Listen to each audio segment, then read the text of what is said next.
back to your own channel Medico Swami. Subscribe to the channel if you haven't subscribed till that. इस video में हम लोग बात करेंगे chapter number 14 of Roberts philosophy, remedy reaction. Remedy reaction by Roberts. Question देखते ही बच्चे सोचते हैं अब इसमें क्या लिखे, क्या आएगा, अब ये क्या नया बवाल आ गया है, कैसे करे।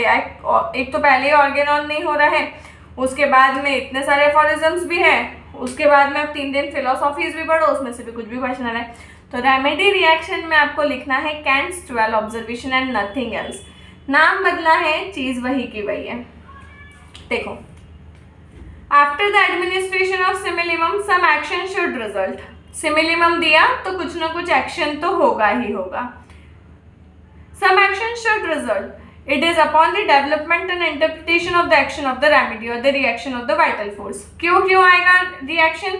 क्योंकि जो है हम लोगों ने मेडिसिन दिया है उसका एक्शन होगा और वाइटल फोर्स का रिएक्शन होगा, इसलिए हमें कुछ ना कुछ एक्शन तो मिलेगा ही मिलेगा। Second, the nearer similar remedy the more reaction we may expect. जितनी ज्यादा सिमिलर मेडिसिन दोगे उतना ज्यादा सिमिलर रिएक्शन आएगा। Third, if the exact simillimum is found, we ought to get a slight aggravation before the relief come। अगर exact simillimum है तो थोड़ा सा पहले aggravation होगा फिर relief होगा। Amongst the most common reactions after the remedy has been administered is aggravation or amelioration। दो most common चीजें होती है जब भी हम लोग मेडिसिन देते हैं, तो पहला होता है aggravation, दूसरा होता है amelioration। there are 2 types of aggravation, aggravation of disease and aggravation of symptoms। इसके बाद में it is for us to determine whether he is improving or declining। The aggravation when the patient is growing actually weaker is a sure indication that the symptoms are taking on a more internal phase and the vital organs are more affected। vital organs ज़्यादा से ज़्यादा affected थे disease condition से, इसीलिए ऐसा aggravation हमें देखने के लिए मिल रहा है।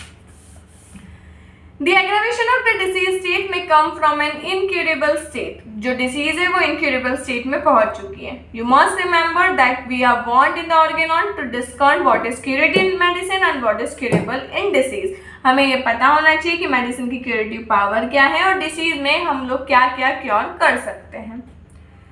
Very less often deeply acting remedies will react and palliate incurable disease। कई बार हमें ऐसे भी देखने को मिलेगा कि जो डीप एक्टिंग रेमेडीज है वो रिएक्ट करेगी, पैलिएट करेगी इनक्यूरेबल डिसीज को, क्योंकि वो ज़्यादा से ज़्यादा सुपरफिशियली एक्ट करती है। We can now then whatever changes are occurring from the depth of the vital force whether the patient may recover the direction taken by the symptoms with the short indication। जैसे जैसे symptoms reaction ले रहे हैं वही है shortest indication की aggravation हो रहा है, एम्बुलेशन हो रहा है, पेशेंट सही हो रहा है, पेशेंट बिगड़ रहा है। Then there is another reaction where the aggravation is quick, short and strong with rapid improvement of the patient। तो ये सारे ही पॉइंट्स आपको वही के वही लिखने हैं।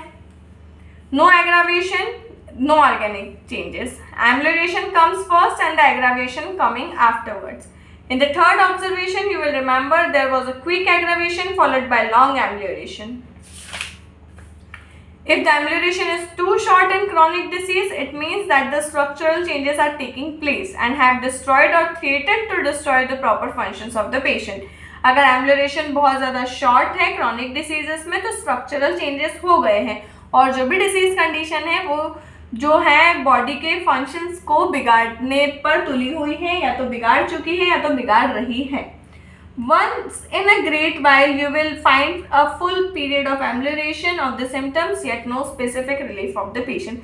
सभी वही का वही लिखा है। स्टार्टिंग के कुछ 6-7 पॉइंट्स हमें अलग मिले, लेकिन उसके बाद में सारे कैंट्स 12 ऑब्जर्वेशन की एज इट इज लाइन्स हैं, क्योंकि रेमेडी रिएक्शन बताना है कि कैंट 12 ऑब्जर्वेशन में क्या था कि आपने मेडिसिन दी तो उसने कैसे रिएक्ट किया और क्या क्या हुआ। सेम हमने रेमेडी दिया, क्या क्या रिएक्शंस आए वो लिखना है।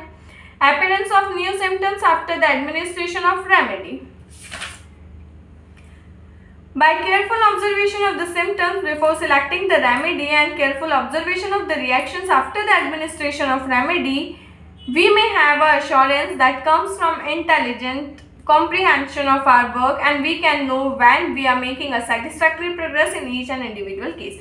ये सारी चीज़ें करने के बाद में, देखने के बाद में, रेमेडी रिएक्शन को समझने के बाद में ही हमें पता चल सकेगा कि हम लोग एक सेटिस्फैक्ट्री काम कर रहे हैं या नहीं कर रहे हैं। तो ये बहुत ज़्यादा इजी चैप्टर था, कुछ भी अपने मन से नहीं लिखना है, बस कैंसर के आपको 12 पॉइंट्स याद है, आप एज इट इज स्टार या हैशटैग या कुछ भी लगा करके 12 पॉइंट्स लिख दो रेमेडी रिएक्शन में, खत्म। ज़्यादा दिमाग लगाना ही नहीं है, क्योंकि हमारे पास दिमाग लगाने के लिए बहुत सारी चीज़ें हैं। ओके, वीडियो को देखते हो तो वीडियो को लाइक करो, चैनल को सब्सक्राइब करो, अपने दोस्तों के साथ शेयर ज़रूर करो। Thank you for watching. I hope आप लोगों को समझ में आया होगा। मैं बहुत ज़्यादा बड़ी वीडियोस अभी इसलिए नहीं बना रही हूँ क्योंकि आप लोगों के पास समय बहुत ज़्यादा कम है। मैं कोशिश करती हूँ कि जितना शॉर्टेस्ट वे में आप लोगों को हिंट में मैं आपको समझा सकूँ उतना समझा दो, क्योंकि एट द टाइम एग्जाम्स में हमें लिखना हमारी लैंग्वेज में ही है। अगर हमने समझ अच्छे से लिया है ना तो हम लोग लिख पाएंगे। बाकी चैनल्स की जगह जैसे नहीं कि एक एक घंटे के एक फिलोसॉफी के लेक्चर्स डाल रखे कि बस वहीं के वहीं घूमते रहो। अरे भाई साहब, अगर घूमना ही होता तो इन्होंने भी तो हमें घुमाया ही है, वही बुक पढ़ते रहते। लेकिन हमें कुछ ऐसा चाहिए कि हमें उसका शॉर्टेस्ट फॉर्म में जस्ट मिल सके, ताकि हम लोग एग्जामिनर को कुछ ना कुछ तो दे सके।